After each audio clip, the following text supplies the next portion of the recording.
نەخۆشی کۆڕۆنا بڵاوبووەتەوە ئێمەی کورد ئەبێ چەند ئامادە باشێک بکەین بۆ ئەم نەخۆشیە و بۆی خۆمانی لێپارێزین. یەکەم شت کە ئەبێ دەست و چاومەکانمان و پاکوخایانی خۆمان ئەبێ بپارێزین. دووەم خاڵیش ئەوەیە کە لە دەرەوە خواردن نەخۆین و بە تایبەتی خواردنە گشتەکان ئەوانەی مەتحەمەکانن شوێنە گشتەکان خواردنەکان نەخۆین و سەفەرکردن بۆ دەرەوەی وڵات کەم بکەینەوە. هەر تشتێکی یعنی تو بکەڕ مەسەلەوەکی سازەوەدەوەکی خانێ مۆڵا خوچێکای بخۆی گەلە چێترە چونکە تو دێزانەکانێ ئەو ڕێکۆ ئەو تاریخاتۆ تو بێچێتکای خۆدیش تو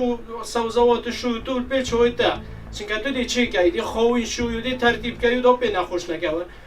و پشتی هەنگێ تو بیاد تو کەمۆ مبدای سەدا و دفنێت خۆ وەختی چیە دەرێ کەمۆ مبدای سەدا و دفنێت خۆ باشترە حکومەت دەبێ سنوورەکان دابخە بە تایبەت لەگەڵ ئێرە چکە لەوێ نەخۆشەکە بڵاوەوە جارێ لێرانەش نییە و ئەو کەسانێکە بە تووشی هەڵامەت دەبن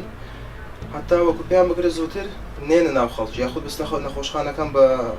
شێوەیەکی خێرا ئەو نەخۆشیە دوور بێخی لە دوور قەڵەباڵغێ و ئەوەی دەبێت دەمامکی لە دەوێت خۆت بکەیت ئەوجا بچێ ناو دەرەوە خۆت بپارێزی دەست چاوت باز بشۆیت بۆ ئەوەی خۆت بپارێزی ئەو نەخۆشیەک ڕۆنایە بۆ شێوەیە کو ئەوەی باسی دەکەن و پزیشکەکان شەوی باسی دەکەن تەنها ئەڵێ پارێزی لە چاوت و دەم بکە تەواو ترس نەبێرەوە شتە و هەر ئەوەندەیە بۆ لەخوا بەزیاد شتا ئێستا نەگەشتۆتە شارەکانمان و نەگەشتۆتە هەرێمی کوردستان